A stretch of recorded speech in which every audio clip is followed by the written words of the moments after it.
for K-State here tonight. We are ready to go in Waco. Opening tip spiked down and controlled by Dariana Littlepage-Buggs. And here is Jana Van Geitenbeek to run the offense for Baylor. Talia Scott can't leave her open because that's what she can do. 73rd made three for Scott on the season. You see the starting five, two freshmen in the starting five. Gina Garcia at the point and Brandy Harad at a forward spot. Nastia Claessens, junior from Belgium in her first year playing for K-State, also in the starting five. Here is Claessens, takes a bump, muscled it up, couldn't get it.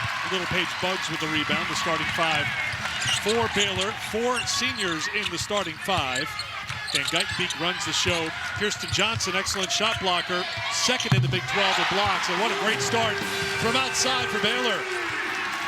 And Eric, for both these teams, this is their third game in 6 days. I asked both coaches, who does that favor, the young legs of K-State or the veterans? Neither coach was ready to bite on that, but it is eager to see how will the youngsters of K-State handle the physicality as well as the defensive rebounding that allows Baylor to get out and run. Garcia season opening, she does this very well. Coming off an off game for her, just played 18 minutes against Kansas, a couple of points, a couple of assists, but she gets the first points tonight for K-State. And for both these ball clubs, their point guards are so critical because of the decisions that they make and how they get these scores the ball. Claessens into the hands of Sides. Excellent shooter. We'll see what she's able to offer here today. Garcia. Heel. Lost the heel. Slipped, lost the basketball, and here comes Van Geitenbeek. Dish and put up for two more by Kirsten Johnson. She's already at her season average of 5 points a game. I asked Nikki Collin today about pace of play with her team. She said, we're at our best when Jana Van Geitenbeek can get out and run in transition because she just makes great decisions. That last possession was case in point, feeding Johnson. Heel. Littlepage-Buggs. Switch off to Johnson. Claessens open look for three. That's well off the mark. It was not touched by Fauntleroy, and it will be Baylor basketball. Early sub as Heel will come out, and Anaya Foy will come on for K-State. Jana Van Geitenbeek just pushing tempo off of the turnover, and Kirsten Johnson so good when she can rim run, and the point guard found her for that too. Johnson had 6 points, 8 rebounds, and a block against Arizona on Saturday night. In a victory for Baylor. They fell behind early in that game. They were down by 10 in the first quarter, but really came to life in the second quarter. They're ready to go from the jump here tonight. And you're seeing different switches by both teams. Going to be key for these both offenses to read the defense and make the right decisions. We're seeing a number of turnovers here early. K-State turning it over on average 15 times a game. They only turned it over 6 times against Kansas last time out. And they've got a couple here early.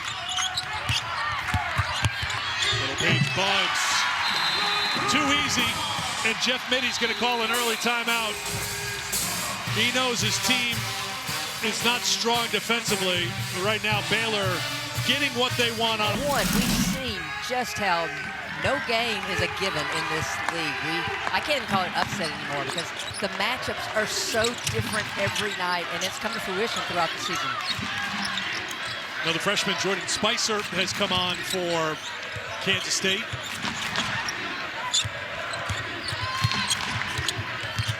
Four freshmen on the floor right now for K-State. 4 freshmen, and Claessens, who is a junior by class, but in her first year playing in the States. Well, Jeff Mitty was hot, took the quick timeout, gave his team a piece of his mind a couple of times, dipped in and out of the huddle. So let's see what they do defensively here. They leave Littlepage-Buggs open for three. Batted around, Claessens got it. And here comes Garcia. Can K-State get some easy offense in transition, get these defensive rebounds, and try to score before Baylor's defense gets set up? That time they can't. Claessens couldn't get it on the double pump. Harad, who's been an excellent player for Kansas State. That's the thing with this K-State team. We've talked about it for so long for Kansas State. Such a veteran group in past years. Remember a couple years ago, Jeff Mitty's team got up to the #2 ranking in the AP poll. And this is such a young team this year. As you just pointed out, there are 4 freshmen on the floor right now, but you like what you've seen from these freshmen. They're just being asked to do a lot in this first year. Well, it takes time to adjust as Garcia gets the steal to the college level, and it's always hardest for the point guard. Garcia took a little time, but I feel like in the last month and a half, she's playing her best ball. Harad is one of my favorite posts in this league. Such a great athlete, quick leaper. And I think Foy is just such an energy player off the bench for them. The upside is very bright at K-State. Fauntleroy gets the bucket.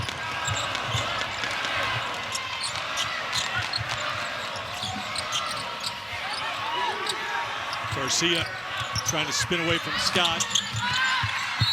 Good job defensively by Little Paige Buggs, who always seems to be in the right place at the right time for Baylor. Knocks it out of play. Jenna Garcia just reads Van Gatweet's eyes, shoots the gap, gets the steal. Uncontested layup. Ramaya White, sophomore from Louisville, will come in. And here comes Kyla Abraham. Abraham was battling an illness earlier today, so she's on the floor. Brings some size.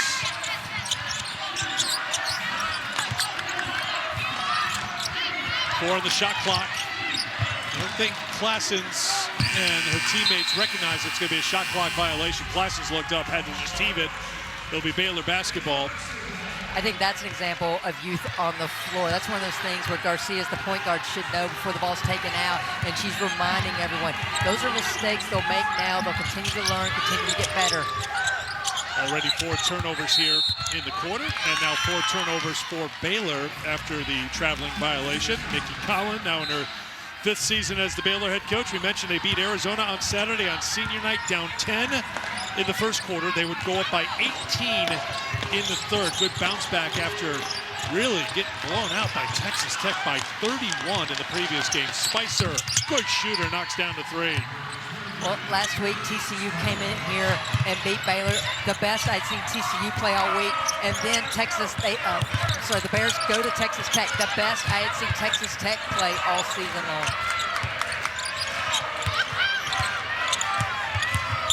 Fauntleroy on the turnaround, that's too strong.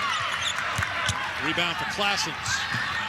Now Garcia, Spicer, the heat check.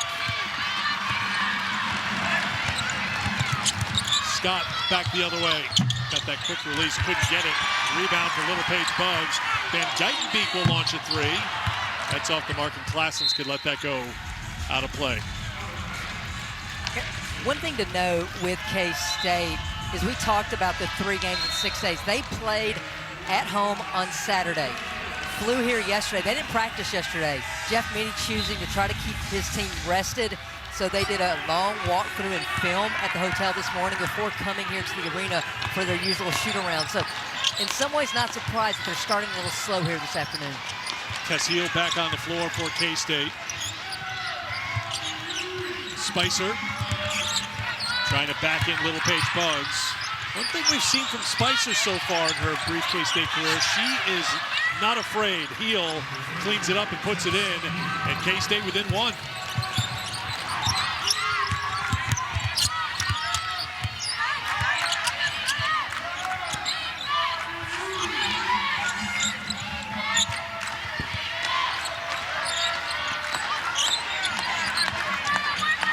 Baylor looking for something on the offensive end. The shot clock winding down at 5. Little Paige Buggs, tough shot. Follow or miss. Put it in for 2. Averaging a double-double, 11 points and 10 boards. She's got 4. Before Little Paige Buggs took that shot, there had been no switches. K-State was solid defensively. And then Little Paige Buggs goes up for that shot. Spicer doesn't check her.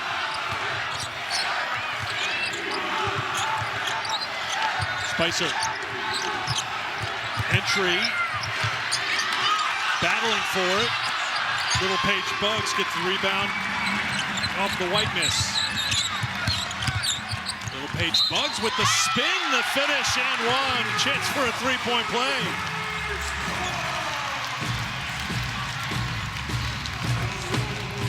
We asked Little Paige Bugs earlier today how she was feeling about this potentially being her last game in Foster. Well, she is showing she wants it to be her best. In transition, the reverse spin move, steps by the defender, have a clear look at the rim. It was funny because this could be the final home game for Baylor. Right now, they're on the outside of the top 16. According to Charlie Cream, they get a win here today, a win against TCU, you never know. But one person who did not want to hear it was Bella Fauntleroy. Even though you brought that up to her, what was her response? She says, I believe destiny's in our hands. We just got to take care of business. And I like that approach. You can't control what everybody else is going to do. You can't control the committee either, though, Bella. That's the hard part. Bella had definitely a glasses half full outlook on being here, hosting in the NCAA tournament. I think a lot would have to come together in the last week of the regular season and on Champ Week for that to happen. But Baylor's not that far back. When you look at how many teams are in the field right now for the Big 12, that was a push-off by Spicer. It's not inconceivable for if Baylor can go on a run. And a big part of that is obviously win tonight. They have a huge game at TCU on Sunday. Win that, and then sweep the Big 12 tournament. So Spicer gets called for her second personal foul. She'll head to the bench. Charlie Cream has Baylor right now as a 6th seed.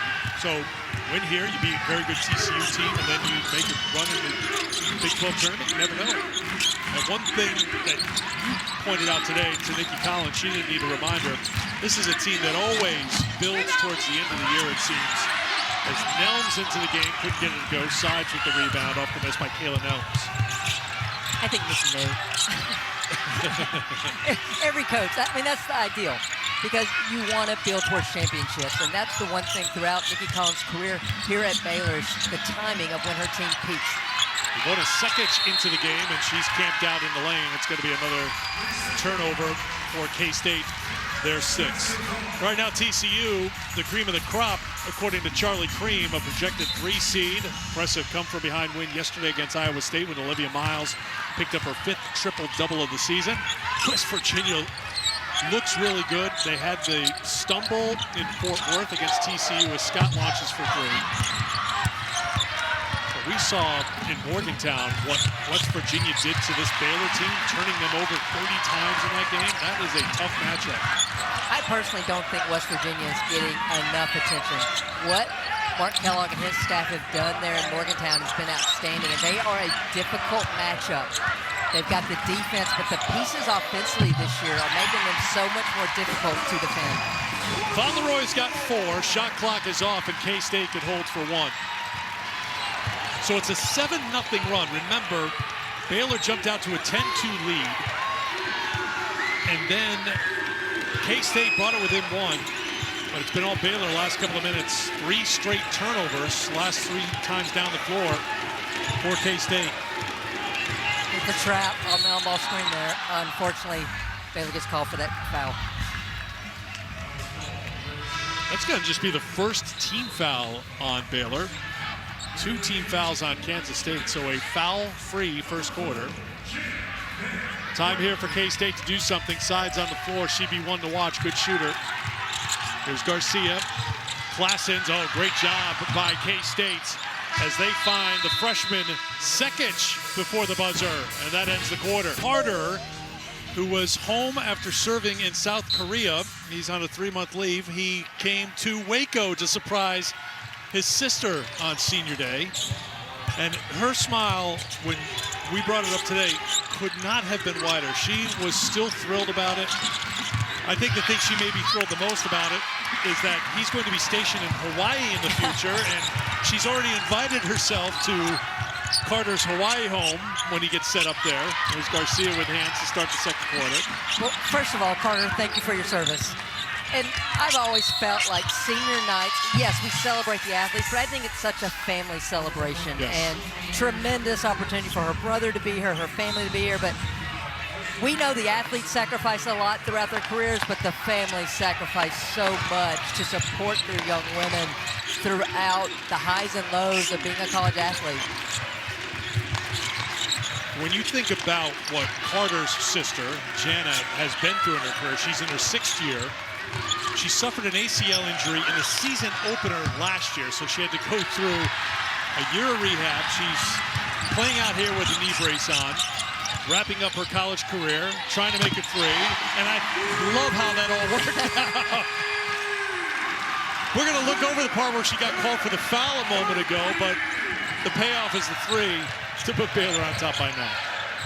Well, again, for Janet, it goes back to what we were talking to Nikki Collin about today. She's got a team where players, even though there are 4 seniors that have been with her for 4 years, they're in new roles. And Janet Van Geitenbeek is one of those players in a new role, had always been coming off the bench, starting point guard this year, leading her team, and knocking down a big 3 for the Bears. It was really big in that win at Iowa State early in conference play, 11 points, 7 assists, just 1 turnover, played all 40 minutes. A couple of free throws with 14 seconds left, sealed the Arizona State win. Hit a 3 against Oklahoma State to put Baylor in front for good as part of her 17 points against Oklahoma State. She has had big moments in her final season, but maybe none bigger than Carter coming out to surprise her on Saturday. Klassen's the rebound. 9-point edge for Baylor as we get going in the second quarter. And can Terrence Sides get going offensively? I think it starts with Garcia getting downhill to force some rotations of Baylor to open up some of these shooters. There's Klassens. Got caught in deep. Sides has unlimited range. Can't hit this time. And the rebound pulled down by Little Paige Bugs. That's her 7th rebound already. Yuting Dunn into the game, number 7 for Baylor. And Markayla Johnson. We've talked about all the freshmen for K-State. There is the only freshman for Baylor who hits a 3. And not just a 3. That is only her 6th made 3 on the season. That's a good sign for Baylor. Rod, Heel open look for 3. K-State needed that, and they got it. Tess Heel.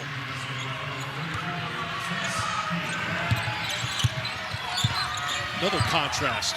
A team full of seniors for Baylor. Tess Heel, the only senior for K-State in her first and only season with the Wildcats, transferring in from Stanford. Van Geitenbeek defended by Garcia. Wild shot, but good finish. Harrod back quickly the other way to answer for K-State. Great heads-up play there by Garcia to see that Brandy Harrod had sprinted the floor and found her on the run. It's like K-State setting up in their zone, this time down. I think some of this is because they've been getting beat off out of the dribble penetration, and it's just to clog up the paint, maybe to help with some of the rebounding. Harrod so active, gets a hand in there and gets a steal. Sides look away to Harrod. Good work by K-State. Sides with the dish. Harrod the finish.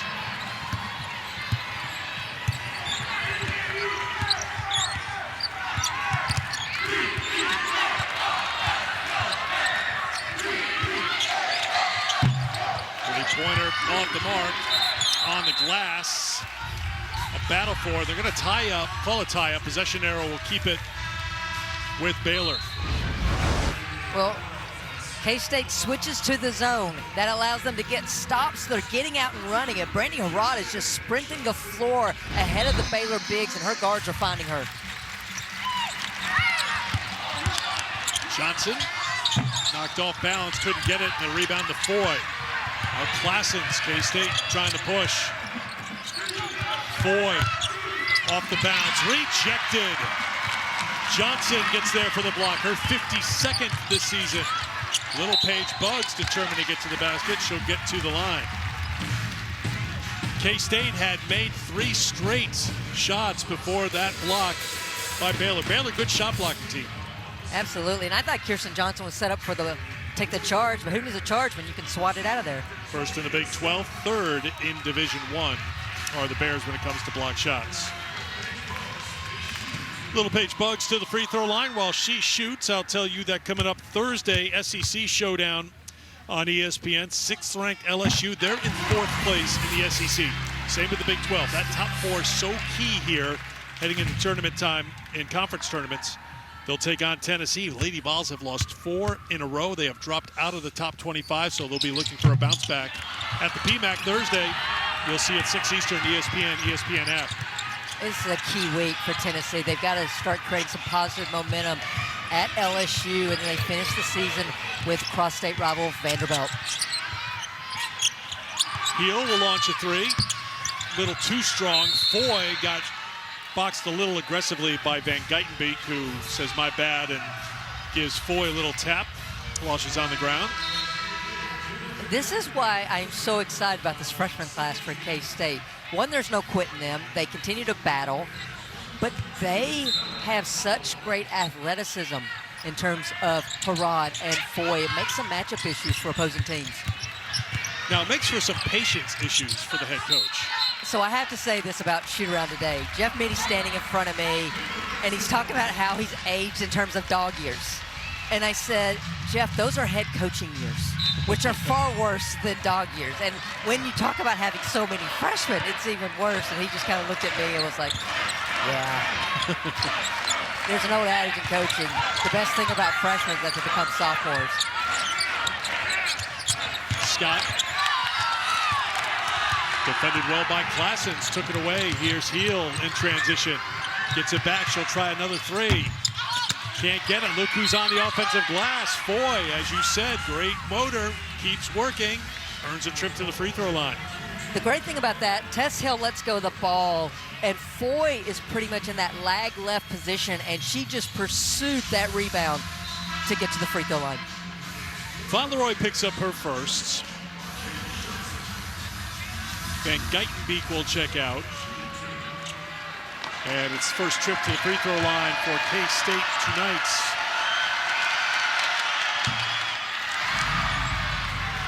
Foy 62% at the line. 4 points, 2 rebounds a game from Katy, Texas. Playing on average 12 minutes a game.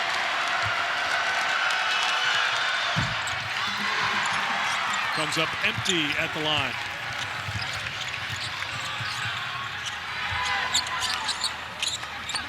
And that's something we'll see from K-State. They'll extend off of a miss as well and just try to do a little run and jump. Forces another turnover. Johnson touched it last. That will get us to immediate timeout. 4:59 to go, second quarter here in Waco. Baylor up by 8.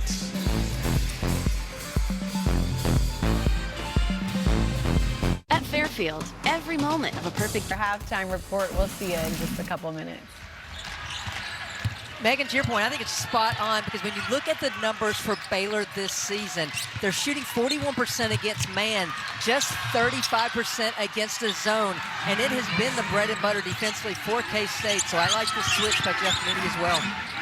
I like how you kept it to basketball. I was going to praise meteorologist Megan McEwen, a fellow Northerner who took a break from shoveling out from 1.5 foot of snow to check in and join us at halftime, so Megan, thank you.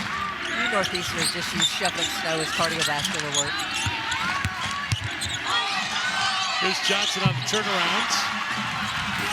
Too much of a workout this time around. That's why I'm here with you in Texas.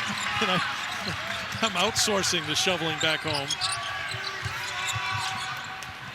I'll owe my wife, that's for sure. Don't forget your son, who's probably doing most of the heavy lifting. I think it's my wife. That's going to head out of play, and it'll be Baylor basketball. So Markayla Johnson's a bit of a microwave for this Baylor team. Markayla Johnson has no fear. When she comes on the floor, she's looking to disrupt defensively, and she is looking for offense. We already saw her hit the three that time off the bounce. Had a good impact against Arizona here Saturday. 10 first half points, ended with 12, 5 of 8 from the field. She can fill it up, as can Talia Scott. I think a foul is going to be called here on Foy. One thing that we've seen with defenses against Talia Scott in Big 12 play are teams trying to get physical with her. So I like the matchup of Foy, a little bit taller, definitely a physical player, matching up against Talia Scott. The crossover there, Foy just gets her feet caught up with Scott. Easy call for the official. Dunn, good move to get free for 2. I truly believe for Baylor to make a run, Eugene Dunn has to get her offense going again. We both agreed against Arizona was probably the best we've seen her during the month of February. Can she build on that and get ready for postseason play? Garcia on the drive, runs into Fauntleroy, who gets called for the foul.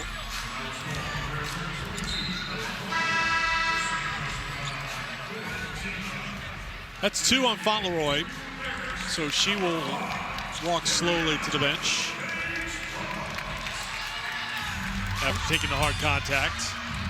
Sorry, and another thing for Baylor to make this run, Bella Fauntleroy has to avoid the foul trouble. And their Big 12 losses, she has been on the bench so many times early in the game with 2 quick fouls that it really inhibits all the defenses that Baylor wants to run.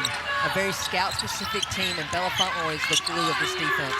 K-State trying to get Classens going after she missed her first 6 shots. They find her on the baseline out of bounds play, first points. She's averaging just under 12 a game, second on the team. Scotts launches for 3. Too strong, and it is in the hands of Garcia. Inside of 3 to play, first half. Classens finds Heel.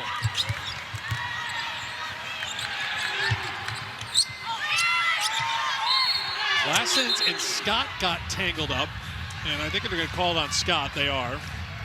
First foul on Talia Scott.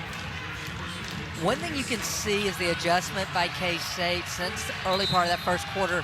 They are looking to run on the misses, trying to get some easy scoring opportunities. 5 team fouls now on Baylor.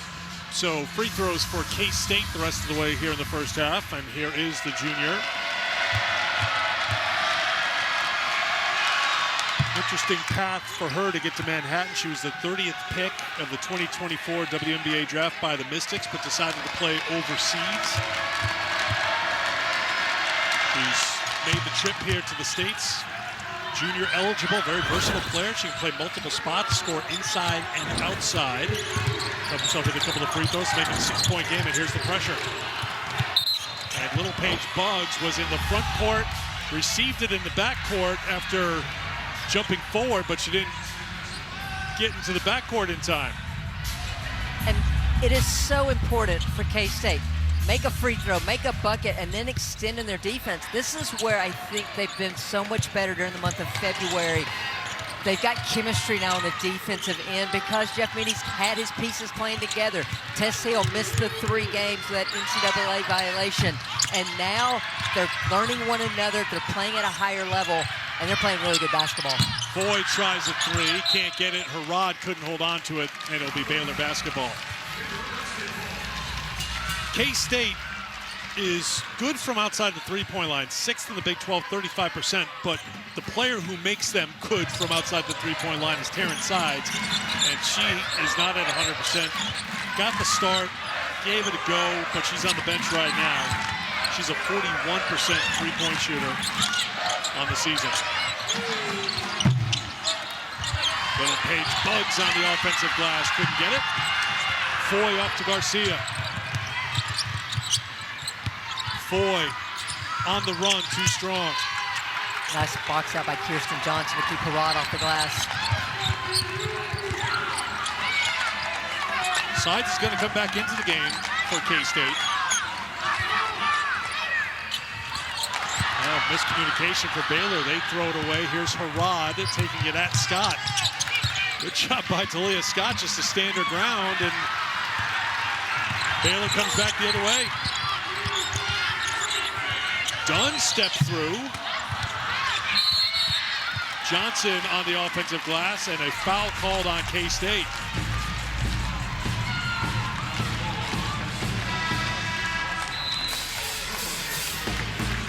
Sides back on. Here comes Fauntleroy with the 2 fouls on for Baylor. She'll check in for Dunn. This is one thing Nikki Collin can do. She can put a veteran like Bella Fauntleroy or Dariana Little Paige Buggs onto the floor with 2 fouls in the first half. Full trust in those veterans. Well, and I also wonder maybe a little offense-defense here. Bella Fauntleroy, the better offensive player, get her in now for this one possession, and can she get her out to avoid that 3rd foul? Shot clock down to 3. Fauntleroy will have to launch. Too strong, and here's Sides.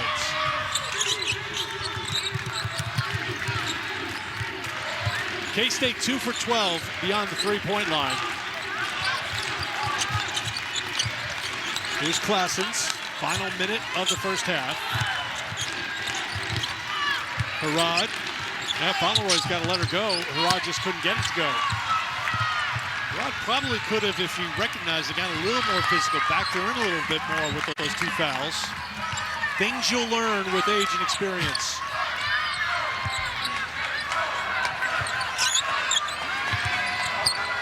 Scott will launch. 11 to go on the game clock, but she saw an opening and took it.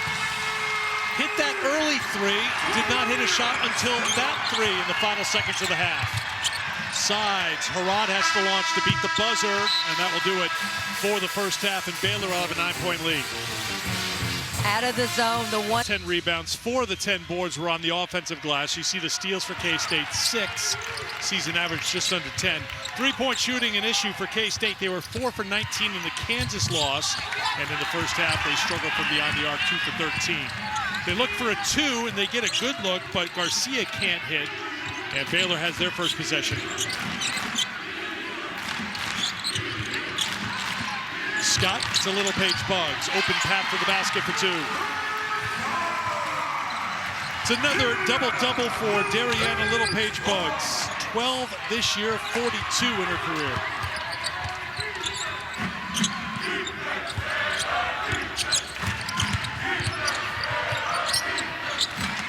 So far, Baylor doing a good job of player-to-player, just keeping the player in front of them. Why is that important? It means that K-State can't drive and kick for those open looks. Good feed. Classens found Harrod with the shot clock winding down. Brandy has 8. Fauntleroy will launch a 3. She can get that part of her game going. Baylor could be a team to watch in the postseason. She's been inconsistent beyond the arc, 26% on the season. Well, Eric, to your point, that's just her first, making her last 12 attempts from deep. Here's the experience of Baylor. The trap on the on-ball. Dariana Little Page Buggs rolls immediately. Good find by the guard. And then the defense. There, I'm sorry. Then it's Harrod. Great post-to-post pass interiorly for the 2. Harrod gets called for the walk. That's her 10th, the team's 10th turnover, I beg your pardon. Sides goes to the bench. You're just joining us. Top scorer for Kansas State, battling an illness, did not participate in shoot-around this morning, just 1 field goal attempt. She's really fighting it over there. So Spicer has come on, picked up 2 fouls in the first quarter. Another good feed. Van Geitenbeek finds the cutter, Johnson. That's the experience of Baylor, and in front of their bench. They know now that K-State's trying to trap. 2 times the posts have rolled, and it's been a great find. Experience, there's no bubble implications in those 2 tournaments next week. Something to watch. Out of the K-State timeout, here's Harrod for Spicer. Spicer has the ability to post up with Van Geitenbeek on her there, and she's backing her down now. Lost the handle, Van Geitenbeek took it away. Turnover number 11 for K-State. Dropped it back, Fauntleroy looking for another 3. Uh-oh. Bella Fauntleroy may be heating up after being ice cold from beyond the arc for the last few games. You got the feeling that Bella Fauntleroy was ready to play this game today, just knowing it could be her last one. She was really excited for the opportunity.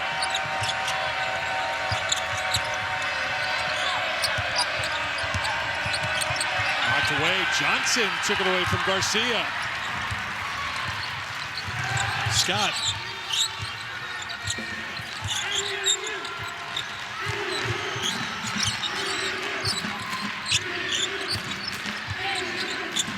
Little Page Buggs, back for Talia Scott. Knocked away by Classens up top, no turnover, no reset of the shot clock. Van Geitenbeek, 4 on the shot clock. Little Page Buggs has it blocked by Classens. Good job defensively by K-State. Can they turn it into offense on this end? Spicer will launch from deep again. We saw that earlier. We see it here, and it's off the mark. Baylor ball. We mentioned how Fauntleroy had been struggling from deep. Well, not tonight. In transition, she trails and spots up and knocks it down.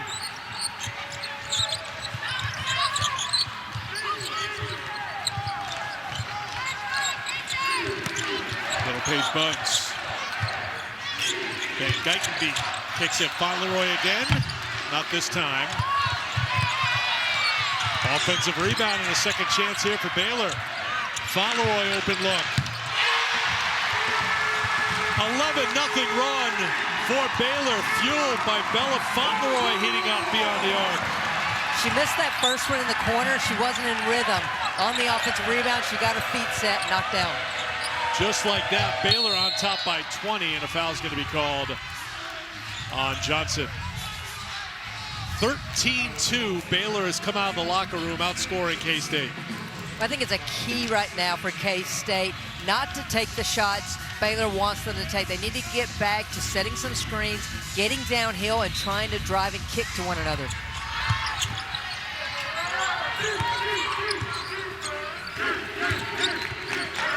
Garcia. Classens. Good feed. Herod couldn't get it. Doesn't give up on it. Last touch by Baylor. 8 to shoot for the Wildcats. Jennifer Gottbig is making a lot of big defensive plays here early in the third. We've seen the steal. That time stripped it to prevent an easy two for K-State. Herod, good move, but Johnson with a recovery with the block shot. That's her second block of the game. Johnson is long, but she's also explosive off the ground. She gets beat first step, but pursues the dribble penetration, times it perfectly to get the block. 5 on the shot clock. Heel, very crafty. She can create with either hand, and she goes up with the left to get the two. Well, I looked it up on Synergy. On this season, Tess Hill goes left 81% of the time and shoots a whopping 56%. She's only gone right 16% of the time this season. Leah Scott drains a three. Just the 6th field goal attempt for Scott. She's a high-volume shooter, but it just seems like everyone's had a hand in the offense for Baylor here tonight. And Scott's fueling that, getting her teammates a chance to get involved as well. She's averaging 20 points a game. She's got 9.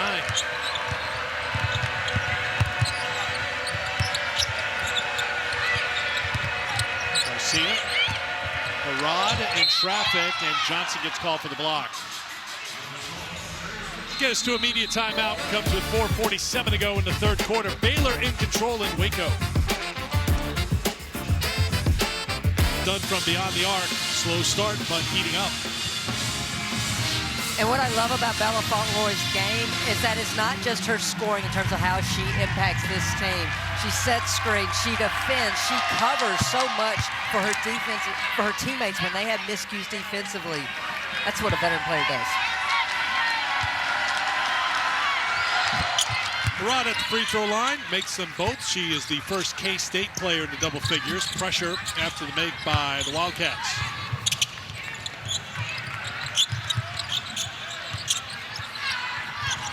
And then K-State falls back into that 2-3 matchup.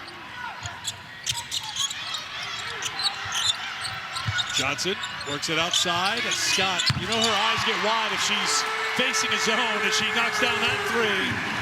Into double figures now with 12. 4 for 6 beyond the arc.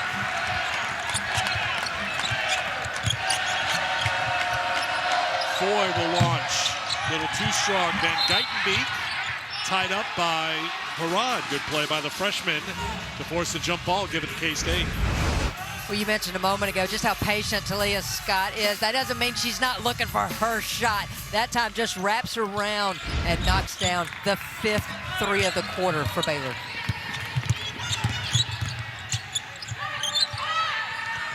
Van Geitenbeek, Scott calling for it and hitting again. 15 points for Talia Scott. 9 in the third quarter. Timeout, K-State.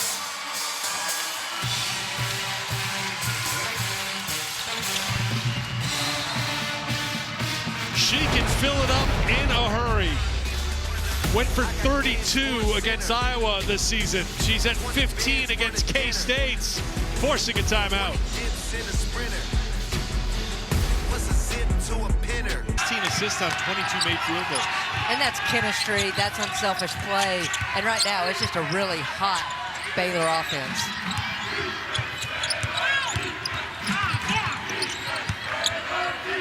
They have 8 field goals in the third quarter. they've been credited with an assist on all 8 field goals. Rod picked up her dribble. Foy, 3 on the shot clock.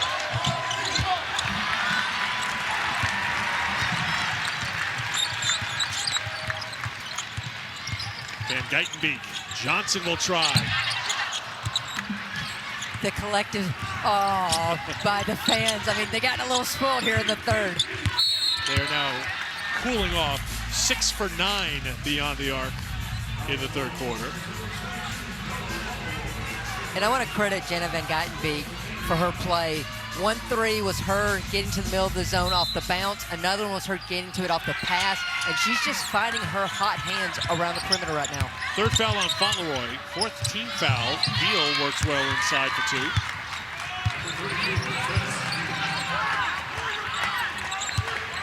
2. Beal with 9. Scott's got another open look for 3. Tipped into the hands of Peel. K-State wasn't on the same page defensively that time. They got really lucky that Scott missed that 3. Spicer spinning, has it knocked out of her hands. Little Paige Bugs got the piece.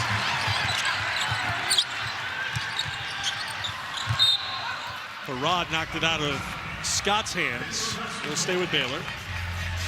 Fauntleroy a little slow to get back into the offense. I think she took a knee.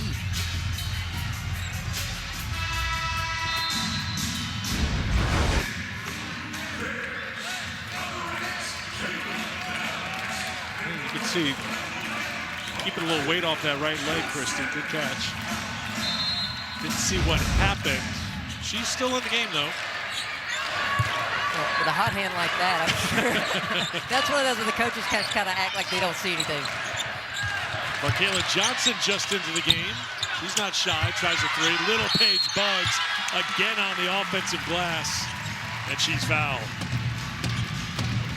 Dariana Little Paige Bugs, only 6'1", but what she does is once she tracks rebounds extremely well, but she knows how to leverage body positioning to get herself in the right spot to get those O boards. Leading rebounder in the Big 12 has 11 tonight, 5 on the offensive glass.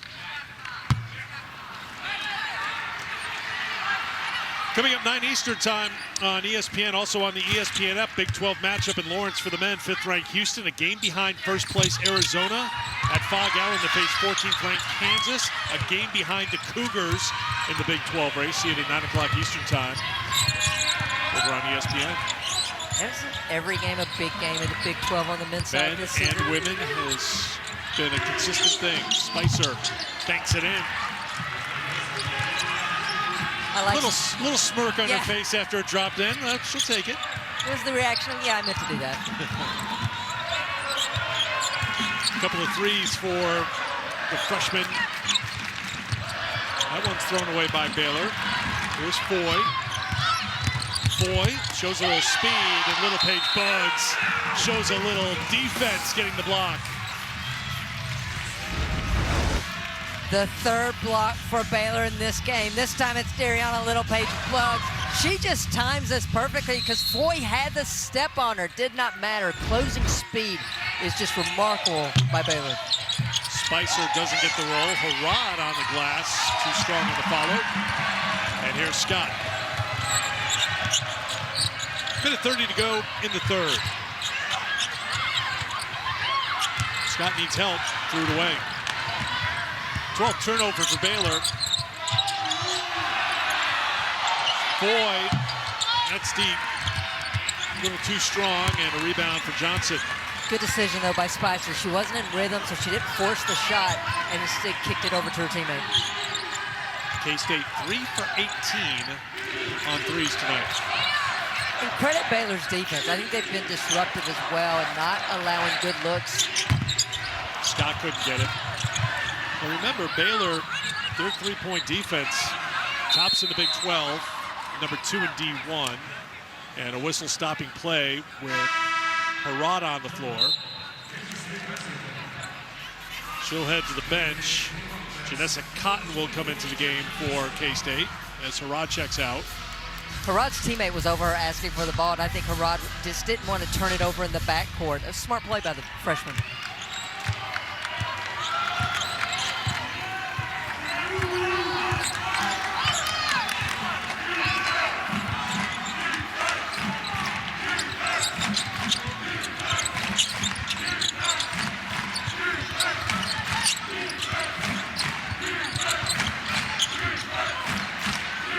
Classen just into the game, tries it.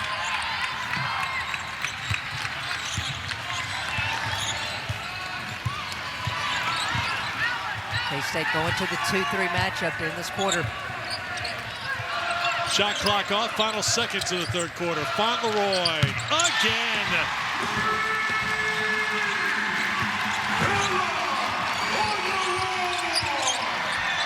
Heel to beat the buzzer. Answers for K-State.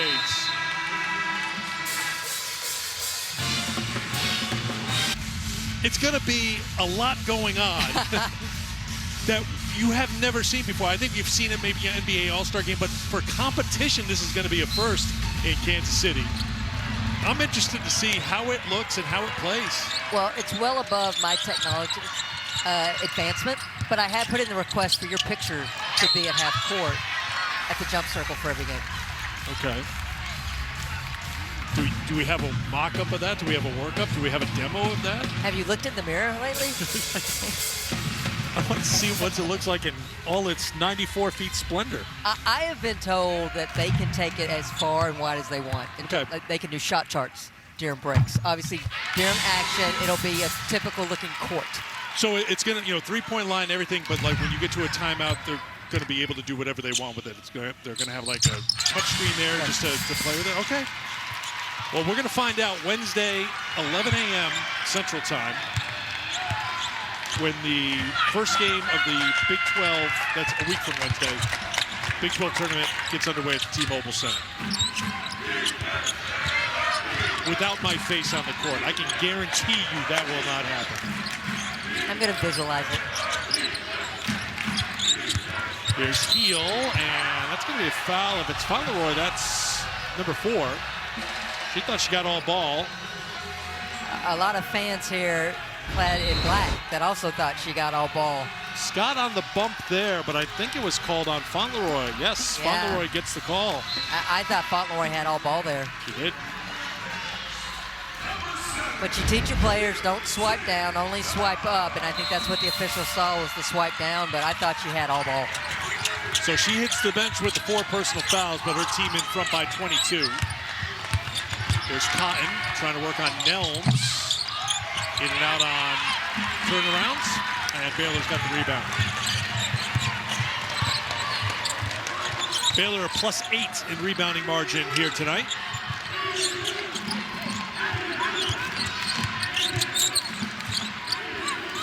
Johnson with the left for 2. I think the other thing for Baylor here in this second half is they cut down on the turnovers. They had 10 at halftime, only 2 since then. Huge improvement on the offensive end. Spicer. 4 for 20 tonight for K-State from beyond the arc. And I can't stress this enough, just how much K-State is missing Terrence Sides on the floor. Yes, she's a great three-point shooter, but I've been really impressed this season with her ability to facilitate because she draws so much attention on the offensive end. Who's just joining us, battling an illness, did not participate in shoot-around this morning. Started today, but it's only played a little over 11 minutes. Has not scored. Averaging just under 13 points a game. Got the warm-up jacket on, still staying on the bench, but she just has not been herself, obviously. And we talk about the youth of K-State. Well, Terrence Sides is one of the veterans under Jeff Mittie, and that's why I just think she's so critical on both ends of the floor for this program because she knows she helps them. We called her the grandma last week when we had their game. She didn't like that. No, she goes, I'm only 20. Scott, that won't drop. Classens into the game as the rebound. Off for Garcia. Classens. Cotton. Controlled on the boards by Kirsten Johnson. Baylor looking for their 13th win in conference play, 24th win overall. They turn it over. That's been an issue for Baylor this season. Classens back the other way, turns it into points. Bears averaging 17 turns a game. Notably had 30 in one game against West Virginia. Classens, another Baylor turnover. Well, Jenna Van Guytenbeek, the starting point guard, is not on the floor right now. Talia Scott running the point, so I think that's part of the issue. 14 turnovers for Baylor. Same number for K-State. Take care of the basketball, they get the bucket. Johnson, big smile on her face. I don't blame her. She had 12 points against Arizona last time out. And tonight, she's up to 7. Baylor's going to need more bench production, whether that is Johnson or Abraham or Dunn. They've got to get some production from the bench consistently in the next month of this season. Scott looking for the contact, and she'll go to the free throw line to shoot 3. By my calculations, that's 11 straight games now where Talia Scott has drawn a foul while shooting a 3. So you've been tracking this. How many times she's gone to the line shooting a 3? I'm not saying I live an exciting life. From you see October what to I'm March. getting to here, right? I mean, I'm beating you to the punch. I've heard of analytics, but that is just like a different level. That's good old paper and pen tracking. I don't blame Scott, elite free throw shooter. 2 more to come. ESPN NBA Wednesday doubleheader. Kate Cunningham, the Pistons, best record in the NBA, taking on the Thunder, second best record. That's at 7:30 Eastern time. And Jaylen Brown and the surprising Celtics wrap up their road trip in Denver. NBA Countdown crew will get things going 7 o'clock on Wednesday.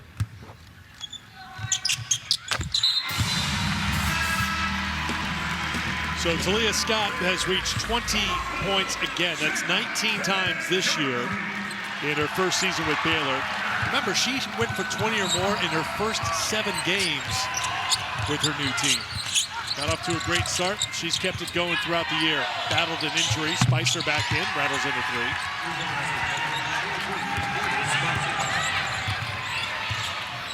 Scott's battled injuries throughout her career. First 2 years. Arkansas and Auburn. This is the most she's played by far, deepest in the season she's been able to play. Van Guytenbeek back in. That's another Baylor turnover. They're piling up for the Bears, 15, but doesn't look like it's going to make a difference because they're comfortably in front by 24 here in the 4th. Spicer's going to keep fighting. Couldn't get it to drop.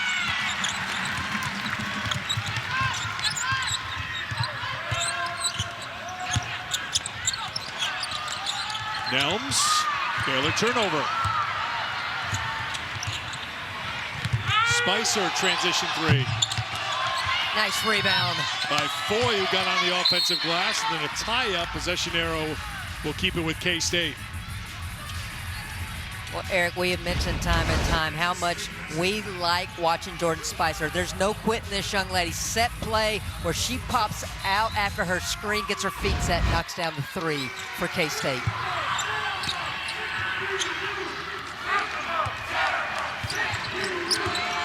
Garcia. Back to Cotton. Cotton changed nicely. Good adjustment to get the basket. Cotton has created some good looks for herself since coming off the bench. Finally gets one to fall.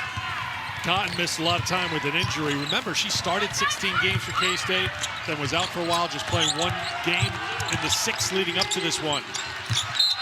Dunn tried to get it into Johnson. And it's out of bounds. That'll get us to immediate timeout. 4:47 to go in the 4th quarter here in Waco. Baylor in front. Look, Mom. Wow! Ugh, wish I bought Dixie. These weak store brand plates turn hard work into heartbreak. Next time, get Dixie Ultra Plates. 3 times stronger than the leading store brand. Dixie, make it right. Some people have minor joint pain plus certain stomach problems. They may not be able to take just anything for pain. That's why doctors recommend Tylenol. It won't irritate your stomach the way Aleve, Advil, or Motrin can. For trusted relief, trust Tylenol. Brace your taste buds. The new DQ Flamethrower Chicken Strip Basket comes with cool DQ soft serve as a dip for just $6.99. Add one of our new Tajin lemonades. It's the new Swicy menu, only for a limited time.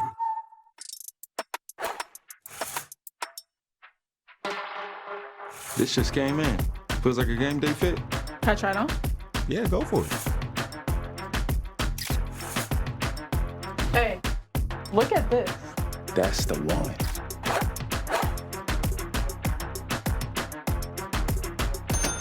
Saving while I'm spending?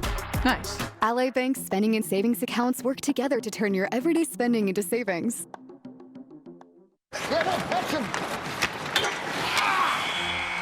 We're cooked! That's it. I'm switching teams. You can't just switch. Why not? Switch my whole family to Verizon. Got the best network. Woohoo! Plus 4 new iPhone 17 Pros on them. Opie? Worst game I ever seen, but the best deal. Come into Verizon and get 4 iPhone 17 Pros on us. Whoa, is that Ovi with your family? Nachos? Thanks. Pizza Hut right now is offering any large pizza for just $10. That's right, any pizza, 5 toppings, on crust like Tavern, thin and crispy, original pan, or hand-tossed. At any time for just $10. Just download the Pizza Hut app now. I'm gonna go to Disney World. Boy, I'd love to go to the Super Bowl one day. Maybe we can. I'm ready. Me too. Sir, I've chartered a flight path to the Super Bowl. This is the way. We're going to the Super Bowl. We gotta move. Be on your best behavior. One big happy family. I'm going too. Everybody got their ticket? See you in 2027. When your career's drawing to a close, you want to show up on the biggest stage. And in their last potential game in Fox Pavilion, the seniors for Baylor are doing that. McGuigan with a 3. Kirsten Johnson a moment ago with the roll. Dariana Littlepage-Bugs with a double-double. And Bella Fauntleroy has been on fire from deep here this second half. It's interesting when you look at the makeup of this senior class for Baylor. Johnson and Van Geitenbeek transferred in. Johnson was at Oklahoma. Van Geitenbeek started her career at Stanford. But Littlepage-Bugs and Fauntleroy, they're finishing out 4 years in one place. You don't see that as often as you used to. That goes without saying. And they have been fixtures for this Baylor team. Fauntleroy, Big 12 honorable mention, all-defensive team last year, 4-year fixture for the Bears. And Littlepage-Bugs, a 4-year starter for Baylor. It's remarkable anytime you talk to these two young ladies, just the love and respect they have for Nikki Collin. And I got choked up watching Nikki Collin during the senior festivities against Arizona because she was getting emotional and crying. You see how much these veterans mean to the coach and how much the coach means to these players. She just took a timeout, just trying to get this group on the same page together. You can see also coming into the game, Kira Pemberton, a junior, played at North Dakota the last 2 years. Baylor built up a comfortable lead. They were up by 27, but a little sloppy play. They have more turnovers in K-State, so I think Collin just making sure they end on a high note here because there's still one more game to come in the regular season. Few days off here, literally, for Baylor. They're going to take a couple of days just off from basketball because you talked about it earlier. Both teams really going nonstop here over the last week to 10 days. But they'll take a couple days off, but they've got the rematch with TCU coming up on Sunday. College game day will be there. There's a whistle and a foul, I believe, is going to be called on K-State. So College game day is going to be there, 10 Central, 11 a.m. Eastern time. First time that game day has been on a Big 12 campus for women's hoops, so that's a great thing. TCU coming off that win. They've won 4 in a row. Had a 14-0 run in the fourth against Iowa State. They were down 13. They ended up winning by 7. And Olivia Miles put on a show yesterday. She put on a show here in Waco when she went for 40, including 10 threes in that TCU win over the Bears. I mean, it's almost like you need to have a first-half game plan against Olivia Miles, and you need to have a separate second half based on those two performances. Yesterday was a first 3 quarters plan because she was 2 for 14 from the field.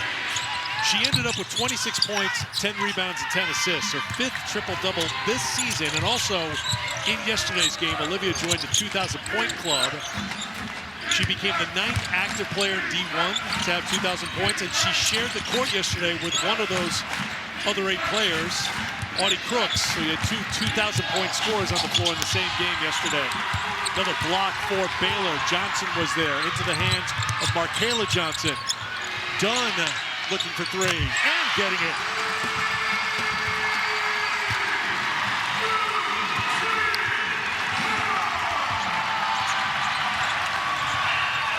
I mean, I feel like at this point, Oprah's just throwing out threes to everybody. You get a three, you get a three, because Baylor's doing a great job of pushing pace and getting open looks from deep. 13 made threes for Baylor tonight. They're 13 for 26. Garcia for Cotton. Cotton challenging the shot blocker Johnson, which has not gone K-State's way tonight. Pemberton on the drive, has it knocked out of bounds. It will be Baylor basketball. Kirsten Johnson, just one of the best shot blockers, rim protectors in our game. It's her length, it's her closing speed, it's her timing that makes her so good around the basket. Two other seniors, Johnson and Van Geitenbeek, will go to the bench.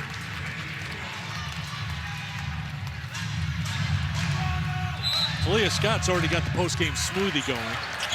Or is it a milkshake? I thought it was a milkshake. It could be. Dunn knocks down another one. Eric, one thing I'm really eager to see for both these teams, because this has been a long stretch, 3 games in 6 days for both teams, is does the week off, only 1 game remaining for these two teams. Everybody else in the Big 12 has 2. They have a midweek game and the weekend game. Does this give these two teams a little bit extra pop going into Kansas City, the Big 12 tournament, a little bit extra rest at this key time of the year? Well, K-State goes home tonight. They'll close out the regular season in Manhattan Sunday against Iowa State. They played in Ames last Sunday. Tight game. Iowa State pulled it out, 76-72.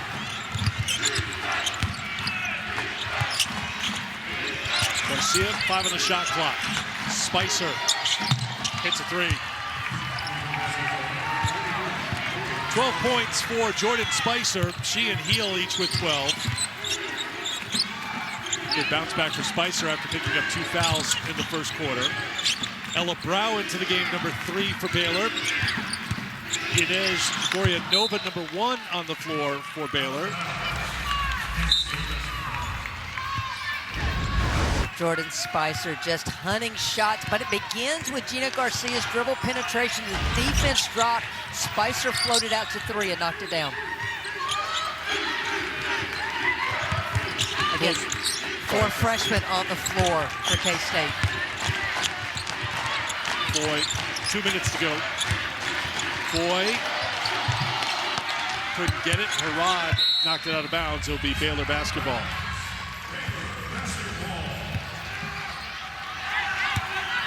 K-State came into this game looking for their 5th road win in conference play. They started the game, and this day, we talk about how tight things were. They could have finished anywhere between 6th and 12th in the standings. Now just puts it in for Baylor. That's how much volatility there is as we play the final days of the regular season in the Big 12. And you and I both expect the Big 12 tournament. You could look at a seed number in front of a team, but I think you can just throw that out because there's going to be all sorts of lower-seeded teams beating higher-seeded teams, you think, in the tournament. I mean, take a look at this K-State team. I think they're really dangerous. If they show up at Kansas City and they put it all together for 40 minutes, look out on the run they can do. I think Kansas is a dangerous team. Texas Tech, I can go through so many teams in this league that have shown just brilliance at times this season. Can you do it for 3 to 4 to 5 straight days? Herod with the steal. Tries to go coast to coast. Cannot. Nelms with the rebound. Final minute here in the 4th.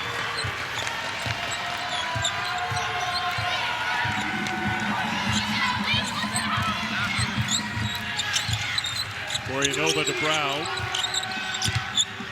Brow looking for the assists and will get it. Pemberton. That will be 20 assists on 30 made field goals for Baylor here today. A wire-to-wire win for the Bears. Talia Scott leading the way with 20 points. Bella Fauntleroy with 16, 12 coming in the second half. Perhaps one final shot here for K-State. Sherrod puts it up, and that will do it. The Baylor Bears win their final home game of the regular season, 80-54 the final. I think the thing that's